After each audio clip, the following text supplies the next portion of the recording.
Good afternoon. I'm Linda Schmidt and I'm one of the docents at the Alfred Caldwell Lily Pool. Welcome to the Lily Pool. We're doing virtual tours this year because it's quite an extraordinary year.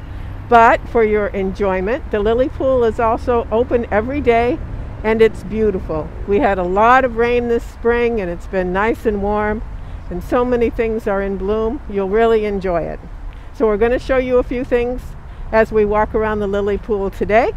And if you look at this and come visit, maybe you'll recognize them and know what they are. So one of the flowers we wanted to show you that's in bloom right now is nodding wild onion, Allium cernum. And it tilts down, and a lot of insects don't like to pollinate blooms that tilt down. So only certain types of bees pollinate nodding wild onion. And the legend is, actually it's urban legend I think, that this nodding wild onion is what the city of Chicago was named for. Chicago, nodding wild onion. And you can really see how they tilt down. They're 100% edible and quite fragrant. Absolutely. So you could use them in your cooking like chives or some other type of onion, green onion. Oh wow, what a smell. Yeah, and they're a beautiful plant. Come and take a look at it.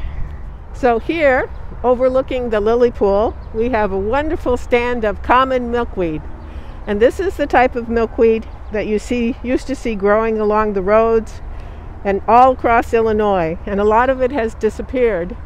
And this plant is used by the monarch butterfly, the flowers for the nectar, and you can see some beautiful example of the starry flowers right here. Oh, and here's a monarch right here. And the caterpillars, then they lay their eggs on the plant and the caterpillars eat the leaves. So it's a wonderful plant. The Field Museum released a study that they did this year, and they said basically that if home gardeners just planted a few milkweeds in each of their gardens, that we could bring back monarchs. And that would be a wonderful thing and a very easy thing to do. Oh, look at them back there.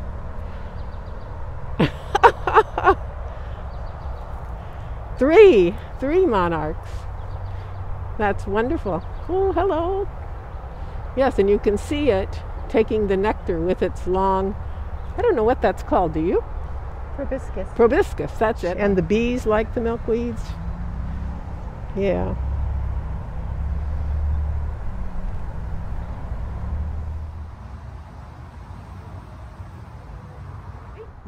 So here we are, we're standing next to the original bird bubbler here at the Lily Pool.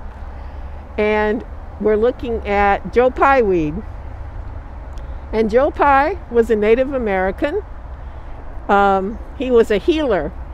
And so another name for Joe Pyweed is gravel root, because the Native Americans used to make a tea out of it, and they considered that it would cure typhus if you drank their tea.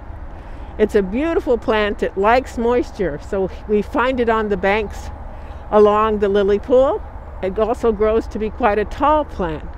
So if you're looking for something architectural in your garden, this would be a lovely plant to put in it. It's very low maintenance. Birds and butterflies and bees, they all love it. And one of the interesting things about it is the arrangement of the leaves. It's called whorled. So the leaves whirl around the stem of the plant in a circular motion.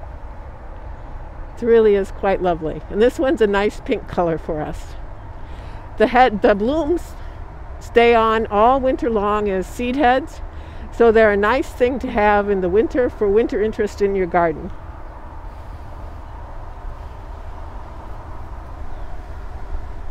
So this is another example of Joe Pyweed. This one hasn't really started to pink up as much as the ones we just saw, but you can see how really pretty the structure is and the whirling leaves. So they go just around the stems, 1, 2, 3, 4, 5, 6, all around the stems. It really is. And here it's a majestic stand, and just think of how wonderful that would look in your garden. Yeah. And low maintenance. We all love low maintenance plants. You know, we're talking today about plants that are different forms of plants that you might know. And a lot of people would not recognize this as a milkweed. And this is a milkweed. This is swamp milkweed. It's got this beautiful rich pink color, like a common milkweed that we saw earlier. It has a milky sap, and milkweeds are asclepias, and they were named by Linnaeus for the Greek god of healing, Asclepia. And even though I think of milkweeds as poisonous, somehow they're named after a god of healing. But one of the things about it is when the caterpillars eat the milkweed leaves, there's something in them that actually gives them a form of protection against other insects. It's sort of a poisonous thing. I forget what it's called actually, but that might be why it's considered for healing. So yeah, I can look it up. Glycosides. So here at the lily pool, we have white water lilies, which you can just see a couple of them in bloom, which have a more traditional water lily look than the spotted dock does that we have pretty much all over the lily pool. So the white water lilies are only in bloom a short time, probably for the next 2 weeks. So you should definitely come out and have a look for them. And if you're on a day like today, you'll also get a treat by seeing about 1,000 dragonflies whirling around here, enjoying themselves. Yes, and big ones, little ones.